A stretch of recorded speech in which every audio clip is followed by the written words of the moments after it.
நம்மளுடைய அட்சய லக்னத்தில் 10 வருஷத்துக்கு ஒரு தடவை லக்னம் அப்படிங்கிறது மாறிக்கிட்டே இருக்கும். அப்படி மாறக்கூடிய லக்னங்களில் ஒரு 3 லக்னங்கள் மட்டும் நடப்பில் இருந்து அந்த 3 லக்னங்களில் இருக்கக்கூடிய பயணிக்கக்கூடிய அந்த நட்சத்திர புள்ளிகள் அப்படிங்கிறது உங்களுக்கு நல்ல அமைப்பில் இல்லை அப்படின்னா அவங்க அந்த 10 வருடம் ஒரு தாங்க முடியாத ஒரு சோதனைகளை சந்திப்பாங்க.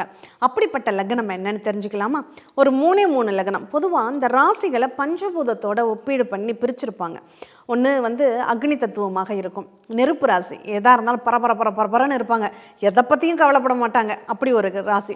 அடுத்து நில ராசின்னு சொல்லுவாங்க, அப்படி கிணத்துல போட்ட கல் மாதிரி இருப்பாங்க, எது இடிஞ்சு விழுந்தாலும் அதை பற்றி கேர் பண்ணிக்காதவங்க அப்படின்னு சொல்லலாம். அடுத்து காற்று ராசி, பறந்துக்கிட்டே இருப்பாங்க, ஒரு நிலையில் இருக்க மாட்டாங்க, ஓடிக்கிட்டே இருப்பாங்க, அவங்கள பார்க்குறதே நமக்கு அபூர்வமாக இருக்கும், அப்படிப்பட்ட ராசிகள்.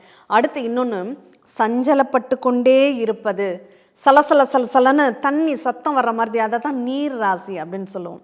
அப்போது இந்த நீர் ராசிகள் உள்ள லக்னமாக பயணிக்கக்கூடிய காலகட்டங்கள் ஒரு மனிதனுடைய மனநிலை அப்படிங்கிறது சலனமான கடல் போன்று இறைச்சலோடு தான் இருக்கும். அப்படிப்பட்ட அந்த லக்னங்கள் என்ன அப்படின்னா, உங்களுடைய அட்சய லக்னம் கடகமாக இருக்குது, விருச்சகமாக இருக்குது, மீனமாக இருக்குது. அப்படிங்கிற பட்சத்தில் இந்த கடகம், விருச்சகம், இந்த மீன லக்னத்தில் செல்லக்கூடிய நட்சத்திரங்கள், அது புனர்பூசம் குருவுடைய நட்சத்திரமாக இருந்தாலும் சரி, சனி பகவானுடைய நட்சத்திரமாக இருந்தாலும் சரி, அல்லது புதன் பகவானுடைய நட்சத்திரமாக இருந்தாலும் சரி, இவங்க 3 பேரும் நல்ல நிலையில் இருந்துட்டாங்கன்னா நீங்கள் தப்பிச்சுக்குவீங்க.